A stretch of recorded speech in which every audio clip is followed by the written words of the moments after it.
l'histoire de la cartographie lunaire remonte à des siècles et illustre l'évolution de notre compréhension du ciel nocturne.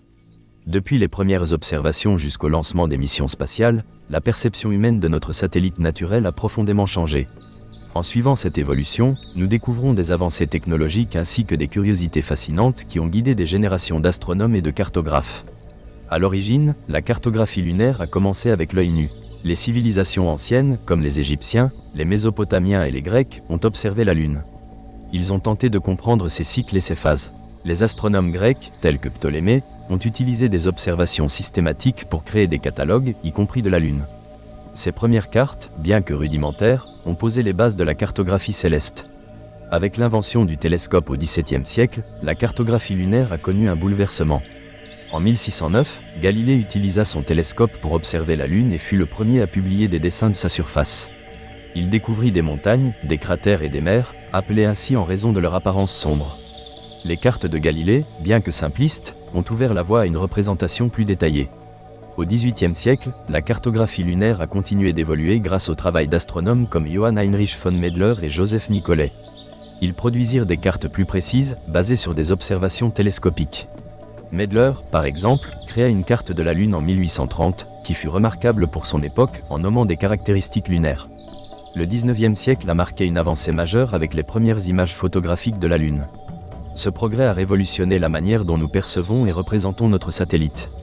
Grâce à la photographie, des scientifiques comme Lewis Rutherford ont pu capturer des images de la surface lunaire, révélant des détails auparavant inaccessibles. Cela a insufflé un nouvel élan à la cartographie, chaque cliché étant une pièce supplémentaire dans le puzzle de sa géographie. Avec le XXe siècle, l'ère spatiale débute, propulsant l'humanité vers de nouveaux sommets. La course à l'espace, symbolisée par les missions Apollo, marque un tournant décisif. En 1969, l'homme touche la surface de la Lune pour la première fois. Neil Armstrong et Buzz Aldrin, membres de la mission Apollo 11, ont marché sur la Lune, mais leur mission a aussi permis d'effectuer des relevés cartographiques précis. Les missions Apollo ont rapporté des milliers d'images et des données topographiques, créant ainsi des cartes tridimensionnelles détaillées. Les avancées technologiques se poursuivent. Avec l'émergence de satellites en orbite lunaire, comme le Lunar Reconnaissance Orbité lancé en 2009, la cartographie lunaire a atteint de nouveaux sommets. Ce satellite a été conçu pour scanner la surface lunaire avec une résolution sans précédent, produisant des cartes en haute définition qui permettent d'étudier la géologie lunaire en profondeur.